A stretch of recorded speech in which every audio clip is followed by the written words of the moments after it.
Labeling. Labeling or using a label is describing someone or something in a word or short phrase. For example, describing someone who has broken a law as a criminal. Labeling theory is a theory in sociology which ascribes labeling of people to control and identification of deviant behavior. It has been argued that labeling is necessary for communication. However, the use of the term is often intended to highlight the fact that the label is a description applied from the outside, rather than something intrinsic to the labeled thing. This can be done for several reasons. This last usage can be seen as an accusation that such a short description is overly reductive. Giving something a label can be seen as positive, but the term label is not usually used in this case. For example, giving a name to a common identity is seen as essential in identity politics. Labeling is often equivalent to pigeonholing or the use of stereotypes and can suffer from the same problems as these activities. The labeling of people can be related to a reference group. For example, the labels black and white are related to black people and white people, the labels young and old are related to young people and old people. The labeling of works of art can be related to genre.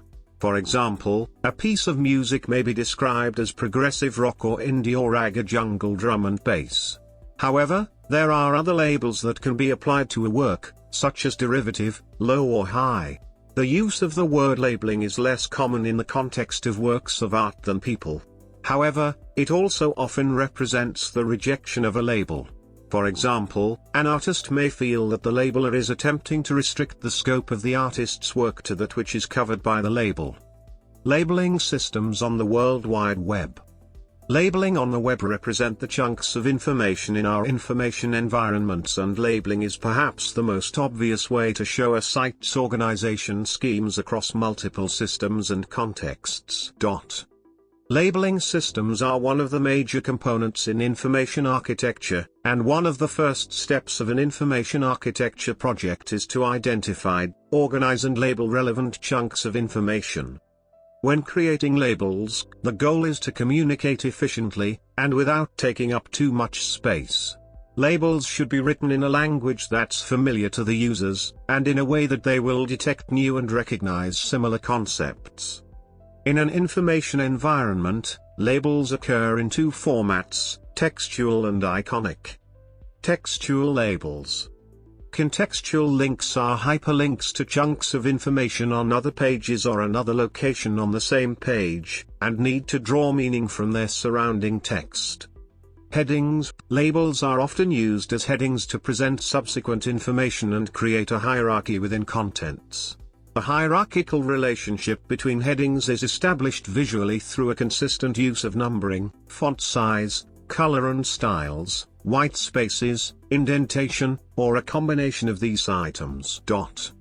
Navigation system choices. There is no standard for a navigation system, but common categories might be. Index terms are often referred to as keywords, tags, descriptive metadata, taxonomies, controlled vocabularies and thesauri. Such labeling systems can describe any type of content such as sites, subsites, pages, or content chunks. Iconic labels. Icons can serve as a substitute for text to represent information. Iconic labels are used as navigation systems, especially in mobile apps, where screen space is constrained. Labeling in argumentation. In context of argumentation and debate, labeling a debater or position is often, whether consciously or unconsciously, used as a red herring to divert or dismiss the argument, instead of valid argumentation. Often in the form of ad hominem association fallacy, aiming at accrediting or discrediting the argument or the debater by associating them with an emotionally charged label. Typically negatively, labeling it as ridiculous or despicable, though it can also go the other way round, attempting to gain sympathy, for example by promoting the debater or position as authoritative, or by appealing to pity. Using labeling in argumentation this way constitute an informal fallacy. For example,